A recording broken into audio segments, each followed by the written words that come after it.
Hello and welcome back. This is Candace from Candoodle, and today I have a very fun coloring technique that doesn't involve all that much coloring. So let's get started. So I'm starting off with the Pawsome Stamps Oopsy Daisy stamp set, which is so cute. I love the flowers in this one.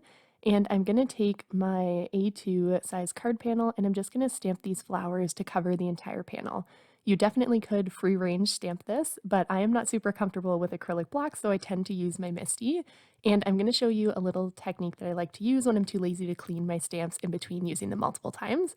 So as you can see, I have a big sheet of tracing paper there, and then I don't have to worry about cleaning my stamps, and I can place them down and still see where the stamp is going to end up, but not get any black smudges or black ink on my card face. So I just find that this saves a lot of time, especially when I'm stamping the same images over and over, so I don't have to clean them in between or worry about getting black ink where it's not supposed to go.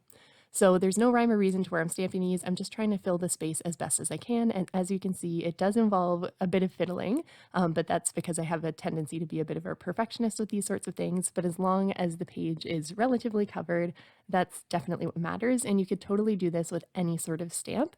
I just thought that I would do flowers today, and I really love this Oopsie Daisy stamp set, so I wanted to use it for this technique. So once I'm done with the stamping, I'm going to come in with some dye inks and do the coloring part of this video, but it's actually just ink blending. So I decided I was going to use rainbow, but you could use any colors for this. I find dye inks tend to work best. And before I did start this, I made little masks for the center of all of my flowers. You definitely don't have to do this, but I knew I wanted the center of my flowers to be yellow, so I did want to mask them off, and that's also why I didn't include yellow in my rainbow.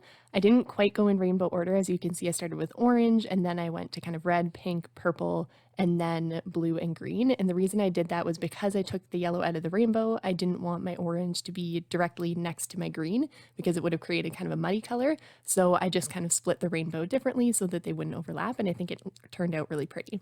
So always be creative with how you're mixing your inks to try and avoid that mud. Now, my favorite part, peeling off the masks, I find this so satisfying. You could color these centers any color, or if you didn't mask them off, you could also use like a darker brown color and you wouldn't really notice, or you could leave them rainbow and I think that would look great too.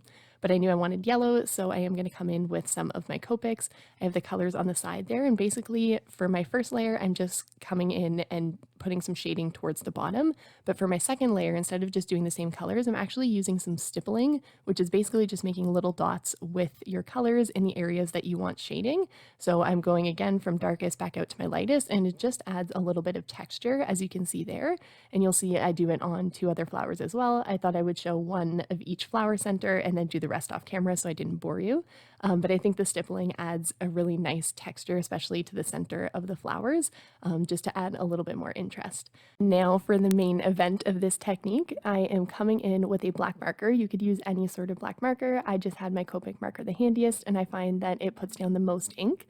So I use that one, and I'm just coming in and I'm going to really carefully color around all of the flowers. So I'm coloring in my background with a darker color that's going to cover over the ink. And this is going to give the illusion that I colored my flowers on a black background, but really I colored everything and then just colored around my flowers.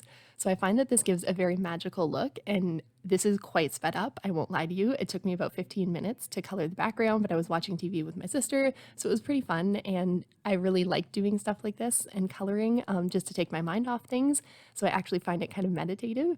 And I think it's really worth it for the technique. And especially if you use other stamps that maybe don't have as much intricacies around the sides, it would go even faster if you were using more simple stamp shapes.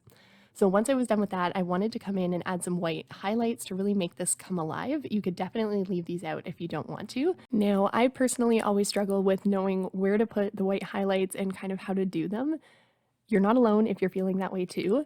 A fellow member of the Pawsome Stamps design team, Kavia, who is over on Instagram, made a fantastic post of how to do white highlights and some different strategies that you can use to do them. So I will link to that down below because I found it super helpful and I followed it when making this card. So I'm just showing where I put the highlights for each of my types of flowers.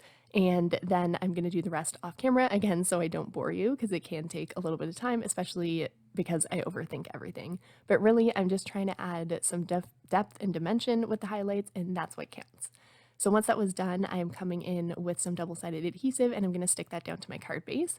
I decided I wanted a sentiment to go on this and I wanted to use the Oopsie Daisy I Forgot Your Birthday, which I think is really cute and very pertinent because I am a last minute Lucy and forget a lot of things. So I stamped that down on white cardstock and black ink, and then I actually cut around each of the pieces because I wanted as much of the background to show as possible.